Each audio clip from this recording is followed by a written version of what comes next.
Halo para player,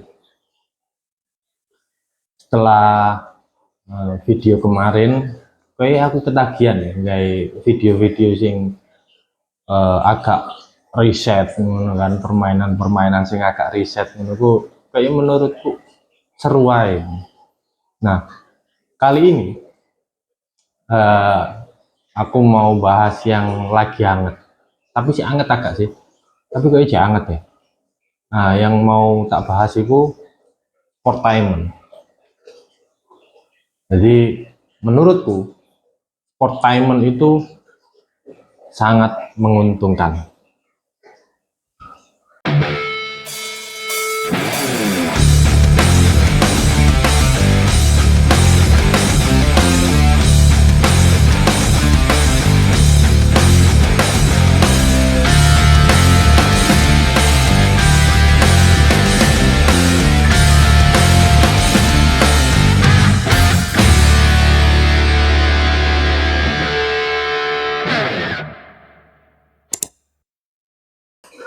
Selamat datang di channel Media Koridor, masih bersama saya Dorif.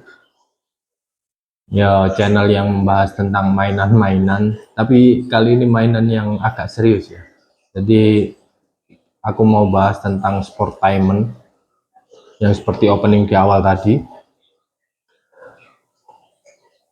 Kita samakan persepsi dulu ya. Jadi Sportainment itu menurutku adalah kegiatan olahraga yang isinya itu tentang hiburan, lebih fokus ke hiburan. Jadi kegiatan olahraga yang diikuti beberapa koyo artis, action apa public figure, selebgram ngono. Jadi bukan sing koyo atlet serius, enggak. Nah, pertama kali setauku ya, pertama kali ikut di channelnya Close the Door. Jadi waktu itu ada pertandingan kalau nggak salah pertandingan catur yang disiarkan langsung live di YouTube-nya. Nah, setelah itu baru channel-channel yang lain itu terinspirasi akhirnya bikin Sportainment ya, mulai dari badminton, voli, terus bulu tangkis, sampai yang kemarin yang hot itu ya tinju itu rame sih di sosial media, semuanya muncul itu. Bahkan YouTube kayak podcast itu bakalan berusaha untuk mengundang petinjunya kan, Joel Rumi ya, sama siapa itu Jeffrey Nicole, kayak lagi berusaha mengundang, terus pengen tahu lah semuanya gimana dibalik itu semua kan. Nah, menguntungkan nggak sih bagi si artis yang mengikuti Sportainment ini? Ini sedikit cerita ya. Jadi beberapa waktu yang lalu aku pernah ngobrol sama temenku yang pernah mainan manajemen artis. Jadi dia pulang kampung, terus aku ngobrol kan tentang bisnis waktu itu. Jadi terus dia cerita kan, aku juga pernah main-main nang manajemen artis kan. Terus aku tanya, ya apa sih permainannya kan, manajemen artis itu kan. Jadi ternyata si artis-artis ini itu punya price list. Jadi kalau nggak salah itu ada 3 price list. Ya, price list temen, price list manajemen, price list profesional itu pasti ada tiga price list kan.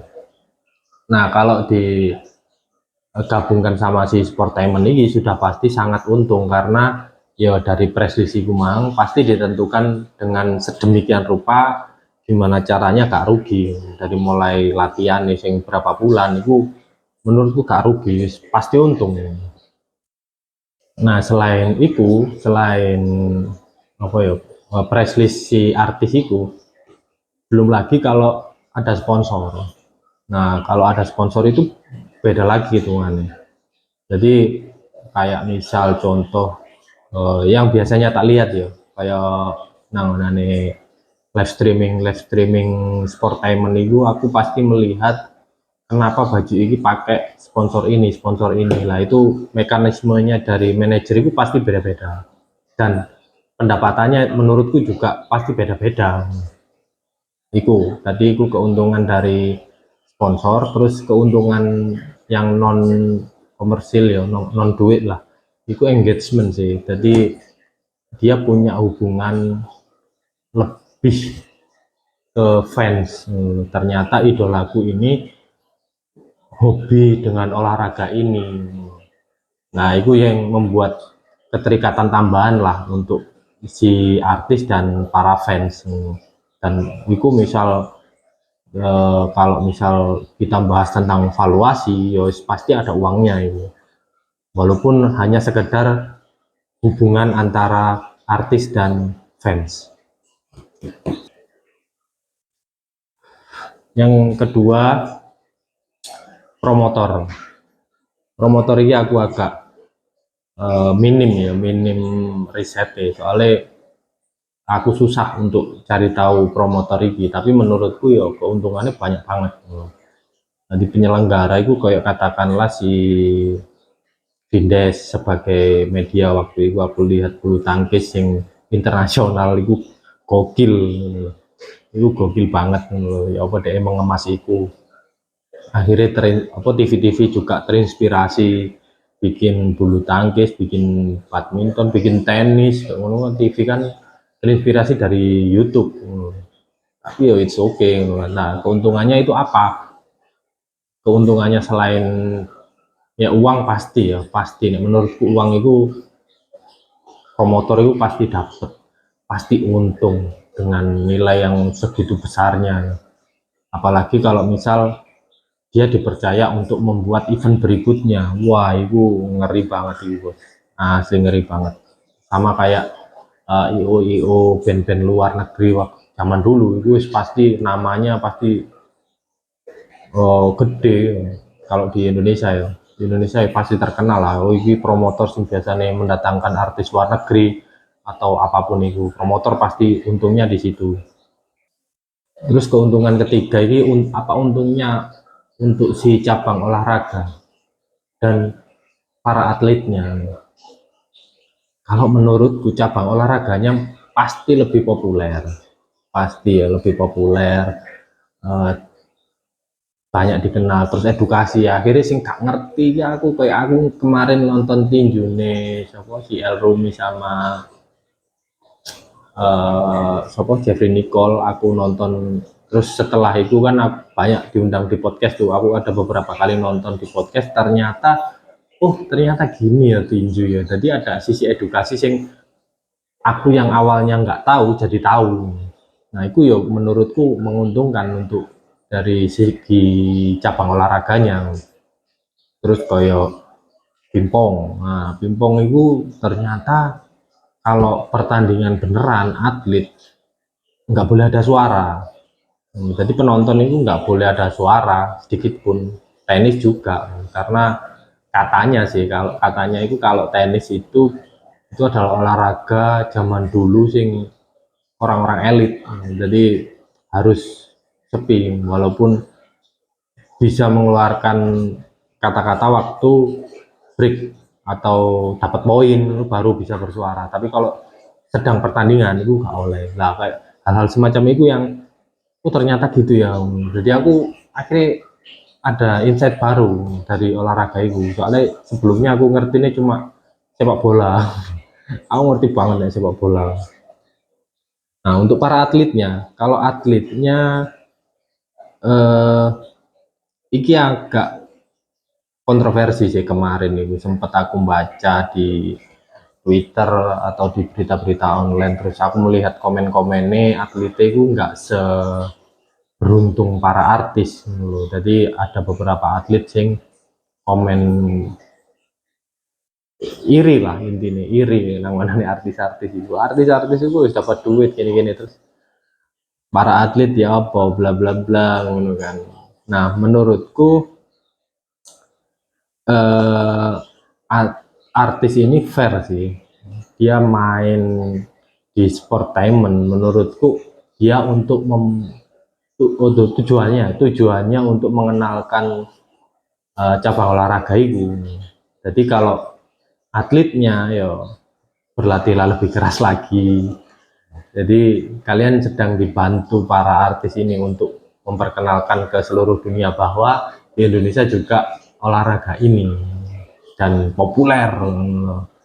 Jadi untuk para atlet ya berjuanglah, berjuanglah. Jadi ya siku. Jadi kesimpulanku, jadi di media sosial, di YouTube atau dimanapun itu, menurutku banyak banget manfaatnya. Dari yang tak jelaskan tadi, itu hanya segelintir. Belum lagi kalau misal manfaat untuk orang-orang yang parkir atau UMKM yang di sekitar, itu pasti juga berdampak tuh. Jadi menurutku event-event yang kayak gitu harus banyak sih di Indonesia. Jadi biar punya manfaat untuk di sekitarnya, nggak hanya di Jakarta, mungkin ya nang kota apa kayak sing memadai kayak misal berkuda kayak ngono-ngono kan, ya nggak harus di Jakarta, banyak kok sing berkuda. Menurutku ya, aku pernah gabung komunitas binatang eksotik dan waktu gathering ada yang bawa kuda, berarti kan daerah sini ada yang main kuda itu. Jadi ada manfaatnya, sama seperti yang di belakangku ini. Aku berusaha untuk memberikan manfaat bagi semua yang terlibat. Jadi aku jujur, aku nggak jualan ikan atau jualan akuarium atau jualan tanaman. Jadi tujuanku di sini memang aku memang main-main untuk si akuarium ini. Tapi untuk jualan kayaknya enggak. Aku punya strategi sendiri untuk berjualan, enggak harus aku main akuarium terus aku jualan ikan, enggak. Tapi niatku, aku pengen bermanfaat, aku mulai dari hal yang kecil ini. Oke, kalau gitu saya mau pamit, tapi kayaknya aku bakalan bikin konten yang kayak gini deh. Seru gue, aku seneng, aku happy dan pengen berbagi tentang sudut pandang yang tak lihat. Soalnya apa ya, beberapa hari ini aku lihat dokumenter kayak ngono-ngono, jadi ada sudut pandang sing aku pengen berbagi, itu aja. Yes, terima kasih sudah menonton. Jadi sampai ketemu di video berikutnya. Dadah.